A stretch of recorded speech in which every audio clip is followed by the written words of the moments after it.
ਸੋ ਆਪਾਂ ਨੂੰ ਪਤਾ ਹੈ ਕਿ ਵੈਕਸੀਨ ਜਿਹੜੀਆਂ ਹੈਲਥ ਕੈਨੇਡਾ ਵੱਲੋਂ ਅਪਰੂਵਡ ਨੇ, ਚਾਹੇ ਉਹ ਫਾਈਜ਼ਰ ਹੈ, ਮਾਡਰਨਾ ਹੈ, ਐਸਟਰਾਜੈਨਿਕਾ ਹੈ। ਸੋ ਇਹ ਵੈਕਸੀਨਸ ਤੇ ਇੱਕ ਜਿਹੜੀ ਚੌਥੀ ਵੈਕਸੀਨ ਹੈ ਜਿਹੜੀ ਸਿੰਗਲ ਡੋਜ਼ ਹੈ ਜੌਨਸਨ ਐਂਡ ਜੌਨਸਨ,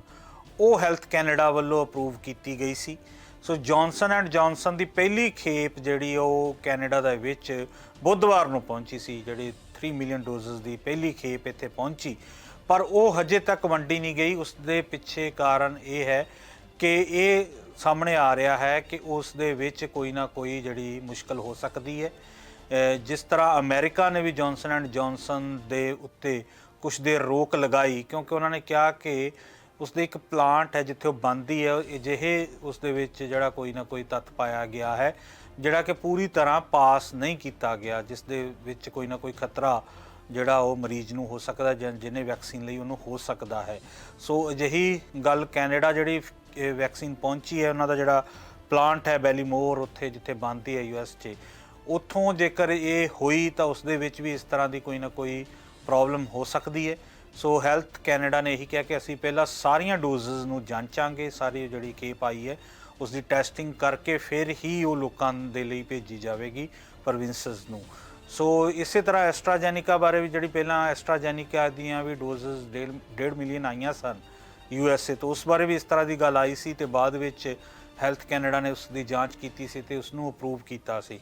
ਸੋ ਇੱਥੇ ਜਦੋਂ ਵੈਕਸੀਨ ਦੀ ਇਸ ਵੇਲੇ ਬਹੁਤ ਜ਼ਰੂਰਤ ਹੈ ਅਤੇ ਜਦੋਂ ਇਸ ਤਰ੍ਹਾਂ ਦੀ ਮੁਸ਼ਕਲ ਆ ਜਾਂਦੀ ਹੈ, ਉਦੋਂ ਲੱਗਦਾ ਹੈ ਕਿ ਜਿਸ ਤਰ੍ਹਾਂ ਪ੍ਰੋਵਿੰਸ ਸੋਚਦੇ ਨੇ ਕਿ ਜਿਸ ਤਰ੍ਹਾਂ ਰੋਲ ਆਊਟ ਹੋਣਾ ਚਾਹੀਦਾ, ਉਸ ਦੇ ਵਿੱਚ ਫਿਰ ਕੋਈ ਨਾ ਕੋਈ ਪ੍ਰੋਬਲਮ ਵਿੱਚ ਆ ਜਾਂਦੀ ਹੈ। ਜਿਹੜਾ ਕੈਨੇਡਾ ਦੇ ਜਿਹੜੇ ਦੇਖ ਰਹੇ ਨੇ ਪੂਰੇ ਵੈਕਸੀਨ ਰੋਲ ਆਊਟ ਨੂੰ,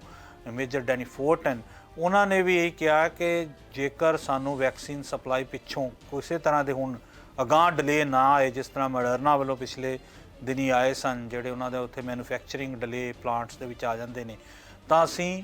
ਉਮੀਦ ਕਰਦੇ ਹਾਂ ਕਿ ਜਲਦੀ ਹੀ ਸਾਰੇ ਕੈਨੇਡਾ ਦੇ ਲੋਕਾਂ ਨੂੰ ਅਸੀਂ ਘੱਟੋ ਘੱਟ ਸਿੰਗਲ ਡੋਜ਼ ਦੇ ਸਕਾਂਗੇ। ਉਹ ਕਹਿੰਦੇ ਹੋ ਸਕਦਾ ਕਿ ਕੈਨੇਡਾ ਡੇ ਤੱਕ ਸਾਰੇ ਕੈਨੇਡਾ ਦੇ ਲੋਕ ਜਿਹੜੇ ਇੱਕ ਸਿੰਗਲ ਡੋਜ਼ ਉਹਨਾਂ ਨੂੰ ਮਿਲ ਜਾਵੇ। ਪਰ ਇਸ ਤਰ੍ਹਾਂ ਦੀ ਜਦੋਂ ਮੁਸ਼ਕਲਾਂ ਆ ਰਹੀਆਂ ਨੇ, ਜਿਸ ਤਰ੍ਹਾਂ ਜੌਨਸਨ ਐਂਡ ਜੌਨਸਨ ਦੀ ਹੁਣ ਆਈ ਹੈ, ਤਾਂ ਉਹਦੇ ਨਾਲ ਫਿਰ ਲੱਗਦਾ ਹੈ ਕਿ ਕਿਤੇ ਨਾ ਕਿਤੇ ਜਿਹੜੀ ਡੈਡਲਾਈਨ ਉਹ ਵੱਧ ਸਕਦੀ ਹੈ। ਕੈਨੇਡਾ ਤੋਂ ਆਈ ਇੱਕ ਹੋਰ ਵੱਡੀ ਅਪਡੇਟ। ਹੈਲਥ ਕੈਨੇਡਾ ਦੇ ਵਿੱਚ Johnson and Johnson COVID-19 vaccine ਦੀਆਂ ਡੋਜ਼ਾਂ ਪਹੁੰਚਣ ਤੇ ਫਿਲਹਾਲ ਰੋਕ ਲੱਗ ਗਈ ਹੈ।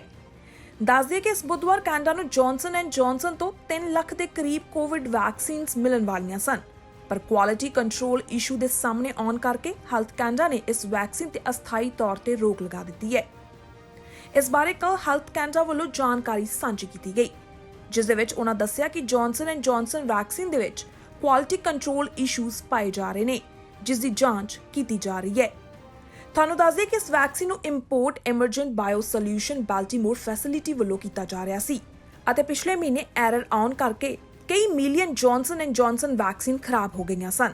ਜਿਸ ਨੂੰ ਦੇਖਦਿਆਂ ਹੈਲਥ ਕੈਨੇਡਾ ਨੇ ਇਸ ਦੀ ਸਪਲਾਈ ਤੇ ਰੋਕ ਲਗਾ ਦਿੱਤੀ ਹੈ। ਹੈਲਥ ਕੈਨੇਡਾ ਦੇ ਮੁਤਾਬਿਕ ਉਹ ਇਸ ਵੈਕਸੀਨ ਦੀ ਕੁਆਲਿਟੀ ਨੂੰ ਰਿਵਿਊ ਕਰ ਰਹੇ ਨੇ ਅਤੇ ਜਿਸ ਤੋਂ ਬਾਅਦ ਹੀ ਇਸ ਕੰਪਨੀ ਦੀ ਵੈਕਸੀਨ ਨੂੰ ਕੈਨੇਡਾ ਦੇ ਵਿੱਚ ਮੰਗਵਾਇਆ ਜਾਵੇਗਾ। ਦੱਸ ਦਈਏ ਕਿ ਕੈਨੇਡਾ ਤੋਂ ਪਹਿਲਾਂ ਅਮਰੀਕਾ ਦੀ FDA ਨੇ Johnson and Johnson the production ਤੇ ਰੋਕ ਲਗਾ ਦਿੱਤੀ ਸੀ ਅਤੇ ਵੈਕਸੀਨ ਦੇ ਵਿੱਚ ਜੋ ਵੀ ਕਮੀਆਂ ਹਨ ਉਸ ਉੱਤੇ FDA ਵੱਲੋਂ ਜਾਂਚ ਕੀਤੀ ਜਾ ਰਹੀ ਹੈ। ਦੇਖਿਆ ਜਾਵੇ ਜੌਨਸਨ ਐਂਡ ਜੌਨਸਨ ਅਤੇ ਐਸਟਰਾਜ਼ੈਨਿਕਾ ਵੈਕਸੀਨ ਵਿਵਾਦਾਂ ਦੇ ਵਿੱਚ ਘਿਰਦੀਆਂ ਜਾ ਰਹੀਆਂ ਨੇ। ਜਿੱਥੇ ਐਸਟਰਾਜ਼ੈਨਿਕਾ ਦੀ ਵੈਕਸੀਨ ਨਾਲ ਬਲੱਡ ਕਲੌਟ ਦੀ ਸ਼ਿਕਾਇਤ ਸਾਹਮਣੇ ਆ ਰਹੀ ਹੈ, ਉੱਥੇ Johnson and Johnson the quality ਤੇ ਹੁਣ ਸਵਾਲ ਖੜੇ ਹੋ ਗਏ ਨੇ।